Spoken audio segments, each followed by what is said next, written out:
Hello and welcome to the Fly Kingfisher winning post here at the Mahalakshmi Racecourse in Mumbai. The season is winding down, but the action certainly hasn't stopped. Let's get started right away at the top, well, with what was our last group race this season. The Maharaja Trophy was the last of the graded races for this Mumbai season, and although a small field of 6 went to post, the quality of competition was of high order. Topping the list was Onassis, who looked fresh despite his hard racing campaign. He had notched up 3 well-fought victories and was seeking his 4th in 5 outings this season. He was giving weight to his rivals, yet on his current form, he was the popular fancy and looked every bit a part of it. Berlusconi had started the current season on a winning note, but thereafter never won another race, losing out narrowly a couple of times. He seemed determined to end his campaign on a winning note and looked capable of pulling it off. If Onassis was the champion, Ranthambore was the challenger. He had delighted his connections with some awesome display of speed, which set him apart in the 3 races that he had won this season coming into this race. There was no doubt on his form. The only question was whether he had matured to take on seasoned Class 1 opponents. The horses left the paddock with their jockeys, and they certainly appeared to be heading for a thrilling finish. The market trend too revealed no firm favourite, as both Onassis and Ranthambore enjoyed majority support, and Berlusconi being touted as the one to trouble the best. They're all in, they're off and racing for the Maharaja Trophy Grade 3 to a level start by all the runners. And as they settle down to race, Dear Henry darts into the lead about 1.25 lengths in front of Berlusconi coming alongside. A gap about 2 lengths further back there is Star Trainer, then comes Onassis over on the outside. Towards the inside wheels in the red cap there's CL Indian, and about 2 lengths away is Ranthambore in the rear. Into the straight it's Dear Henry who comes in home first, hotly chased by Berlusconi, getting a little bit closer. Onassis also coming up on the outside there, and Ranthambore is now warming up nicely on the outside with about 300 meters more to run, and it's Berlusconi just a nose ahead of Ranthambore, devouring ground on the outside. And look at Ranthambore go in a fantastic finish here. Ranthambore is about 1.25 lengths in front of Berlusconi, Onassis, but they're all in futile chase. It's Ranthambore a length clear of Berlusconi and Onassis on the outside. Ranthambore wins it from Berlusconi. Then there's Onassis, Star Trainer, Dear Henry, and way down was CL Indian. Dear Henry led them into the home stretch and could not sustain it thereafter. Berlusconi took charge soon, but Ranthambore, who was right alongside Onassis, simply shifted to top gear and charged homewards with a scintillating burst and finished on full of steam. Ranthambore did extremely well to establish himself as one of the top performers of the season.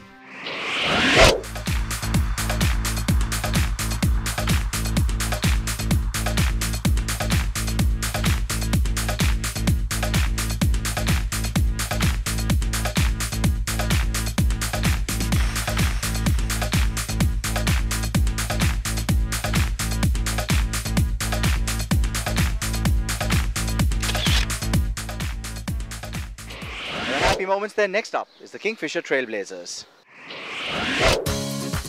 An interesting lineup of unraced horses paraded in the paddock for the Baroda Trophy. Act of War looked fit in the paddock, stifling pre-race rumours that he would be withdrawn. He walked calmly in the paddock and looked in good shape as well. Macedonian walked around looking alert to the task. He had worked well days before the race and only had to reproduce his morning workout to be in the thick of things. Maximus was another one who looked in fine fettle. He had his share of supporters who believed he could make it on debut. His looks only complemented that notion. Windmill Lady was showing off a good coat and was prancing in the parade ring. Windmill Lady continues to lead by about 1.5 lengths in front of Mighty King in second position. Tajishah is alongside. Towards the rails there is Maximus, then comes Macedonian. Act of War as they straighten up for home. A little over 400 to go, and Windmill Lady still in command, about a length in front of Mighty King, getting a little bit closer there. It's Maximus putting up nicely in the middle. On the outside, Macedonian also gaining speed with about 300 meters more to run. Maximus has a slight advantage over Mighty King. Then there is a Windmill Lady dropping out of contention. Macedonian making some progress, and Act of War on the outside with about 150 meters more to run. And Maximus is traveling nicely indeed. He's got a lead of about 2 lengths in front of Macedonian coming up late on the scene. It's Maximus who wins the Baroda Trophy, well clear of Macedonian finishing up second. Then there's Mighty King and the rest as the race past the finish.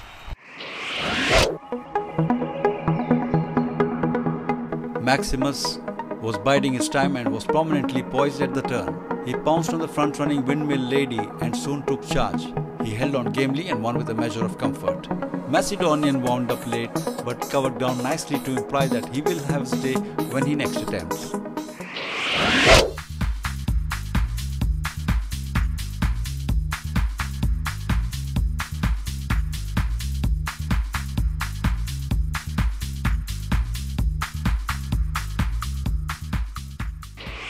On that note, it's time for a short break here on the Fly Kingfisher Winning Post. We'll be back. There's plenty more, including a look at this year's champion. Don't go anywhere.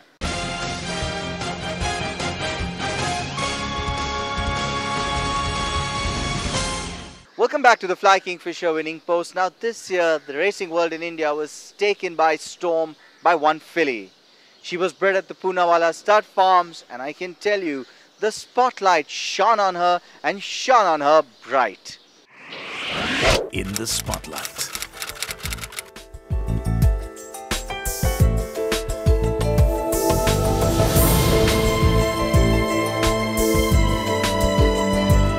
When she was born, she was a very pretty filly, and she continued to progress, and she's always been an outstanding looker. She stands over a lot of ground. She's just simply splendid and beautiful. It's difficult to express the feeling of ecstasy, the feeling of gratitude that you feel to see your own bred horse come out and turn out such a champion. Champions don't come along every day, top horses do.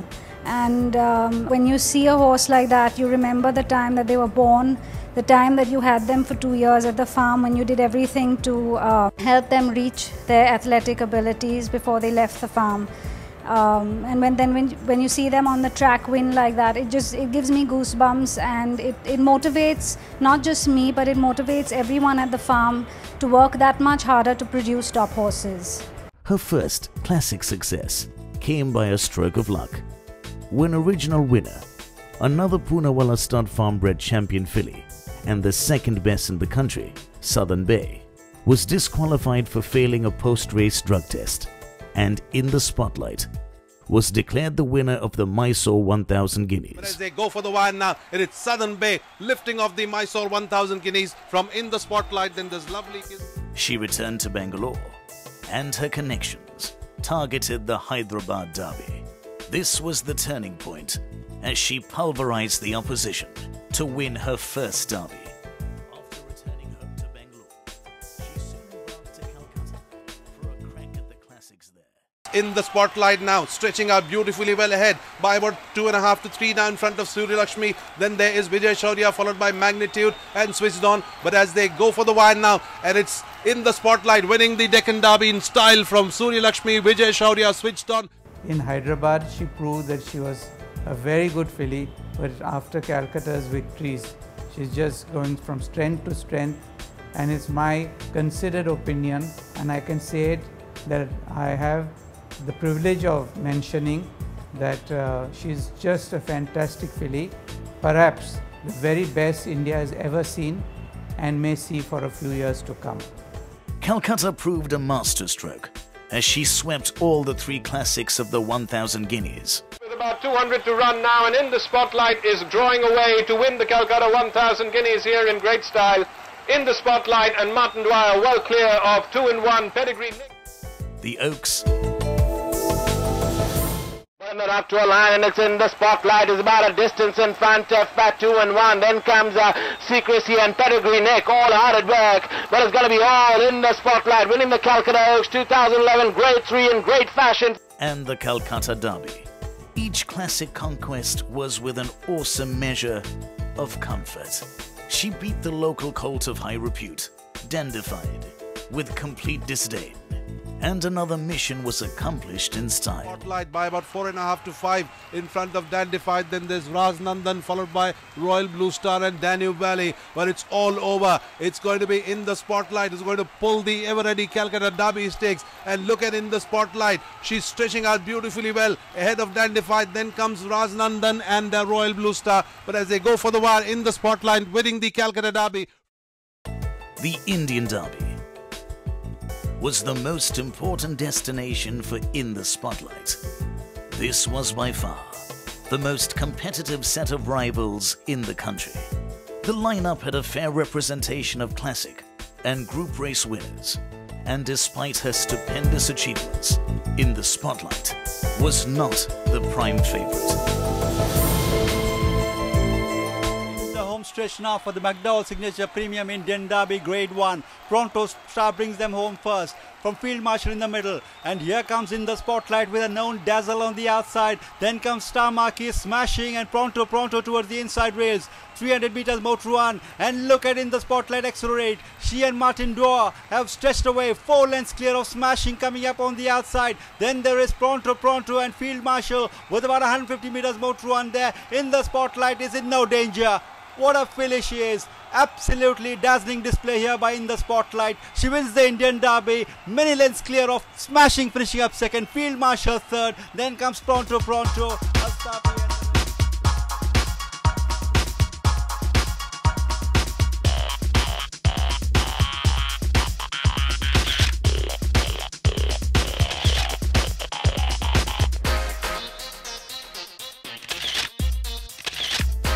Just before the Indian Derby, there was no doubt in my mind.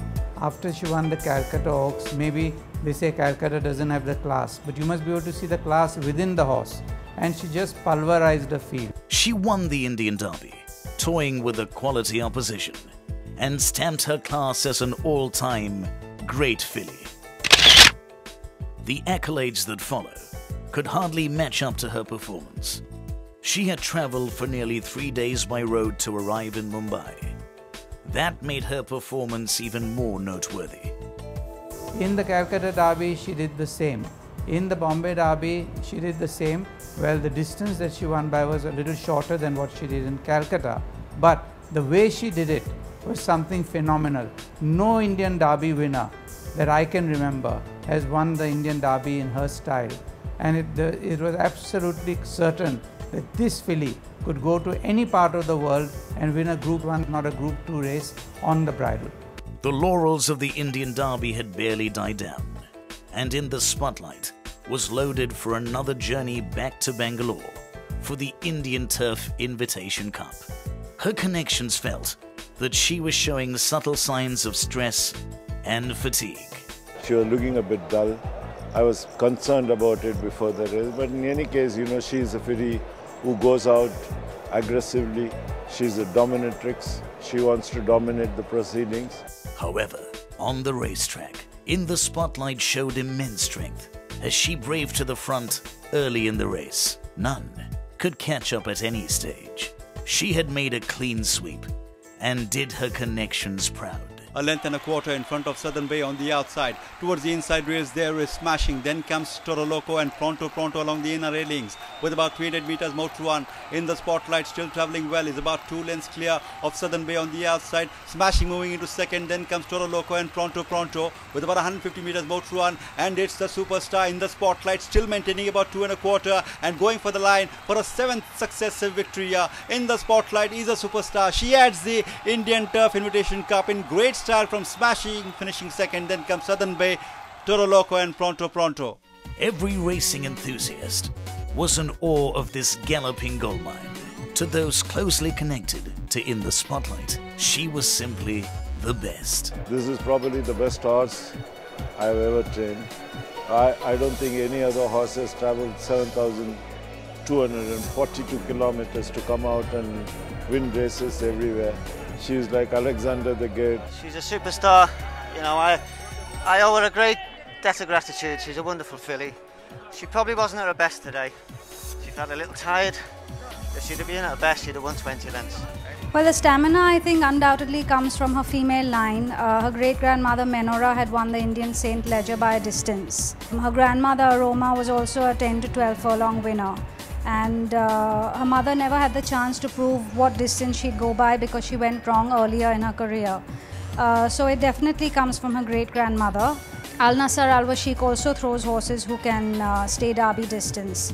Where that class comes from and that brilliance comes from, I really don't know. And that's horse racing and breeding for you. If we had all the answers, well, we'd be billionaires.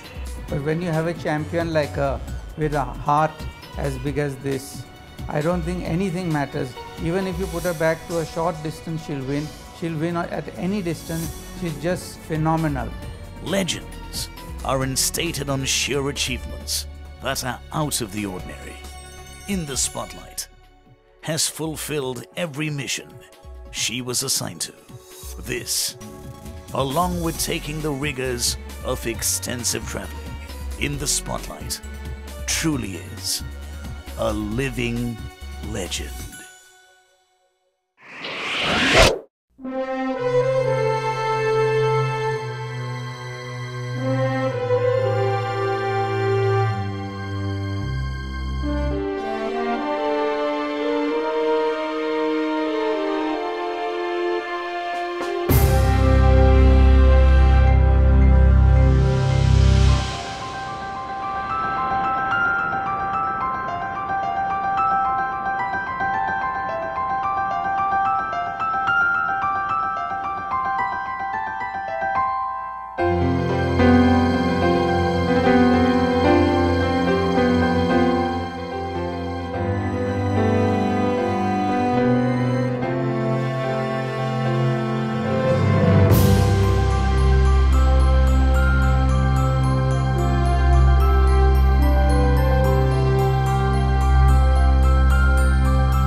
The Poonawalla stud farms have campaigned the cause of the Indian thoroughbreds leaving the shores of India to showcase the Indian thoroughbred to the world, with Astonish being the first Indian commercial export to win in Hong Kong on debut in Class 1, followed by Adler in America, who missed the track record by 1/5 of a second. Saddle Up won the Horse of the Year in Singapore, followed by Simply Noble, who annexed the first leg of the Malaysian Triple Crown, Group 1 Gold Cup, and then the invincible Mystical, who made the world look up on the Indian horse.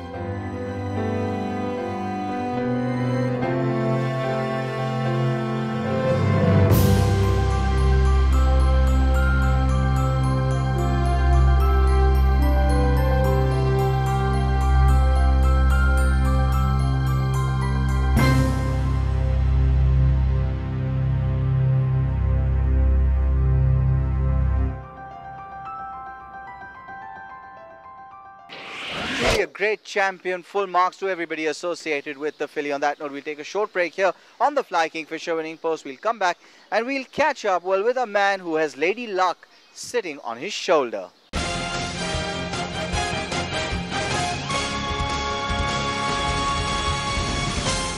Welcome back to the Fly Kingfisher winning post. Now, one man who won the Indian Derby in his very first year was Shiven Surendranath, unheard of. But yes, this was a man whose journey has been nothing less than remarkable. This is Shiven Surendranath.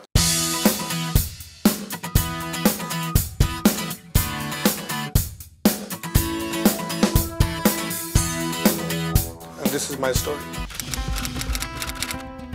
It all started at a very early age. My father used to race and he used to go to the races. So the race book used to come home, the coal. In my 7th standard, I had started handicapping horses. I rediscovered racing in college, which was in Delhi. I wanted to own a horse then. I thought it would be great if I could own a horse. Couldn't afford. Life got me to Bombay some 10 years later. I bought a couple of horses in partnership with some friends who I used to partner with at the Delhi Race Club. And things have panned out since then the way they panned out. That's how it all started. Actually, I only started racing because I wanted to see my colors. You know, winning and all that was still a distant dream. I just wanted to see a horse run in my colors, and that would make me very happy. I bought 4 horses. Velvet Rope, Fear of Tears, and 2 other horses in Bangalore. I wanted to see a horse run in my colors. So it was very simple. Because the horse won well and Fear of Tears won well, and the ride has been enjoyable, you know. I do tell my trainers what I think. I leave the final decision to the trainer. but I do suggest a race once in a while here and there. As the years have passed, the trainers too have discovered that I am not such a bad handicapper, and there's now a mutual understanding. I am an involved owner, and I think for most of the horses, there is always a plan. When I just came into racing, I was a very superstitious guy overall. Colors, numbers. I remember spending hours and hours designing my colors. I must say, after that, subsequent to that, after I've been racing for some time, I'm not at all superstitious anymore, because horses have lost on lucky days and won on unlucky days. And, I won my lucky shirt and lost, and I won my unlucky shirt and won. So now it's all nothing. I didn't know that you could be so innovative with your colors. I was going by the rule book. Maybe I would have chosen some other colors, but these have been, working for me. So I've stuck with these colors, but I wasn't trying to really convey a message.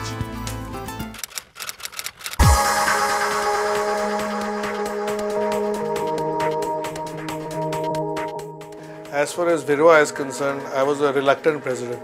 I had asked Jeffrey not to make me president or anything.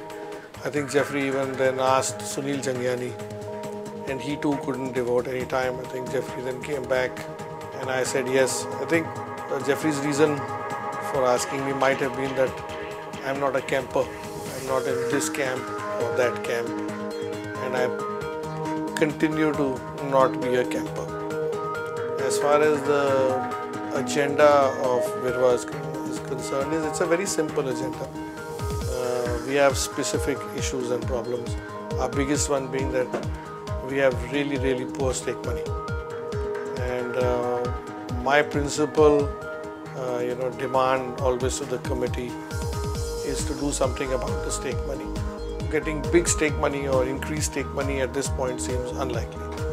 So then we've approached it differently to say, okay, if you can't give us a lot of stake money, at least try to keep the expenses low. I think we have achieved some success in keeping our expenses low, and that's a battle we continue to fight till we get some stake money increase. I'm a small owner. I couldn't ask for more than what I have. I always knew that after Velvet Rope 1, it was not going to be much better. But I've had a nice set of horses. There's Woman on Top, there's Toms, there's Three of Hearts, there's Pair of Tears. Now there's Day's Best, Red Romeo. So I suppose as an owner, if you get these horses, fair enough. Well, and a great journey there. On that note, that's all we have on this episode of the Fly Kingfisher Winning Post. As always, thanks for joining me, and I'll see you in a week's time. Till then, may the horse be with you. Goodbye.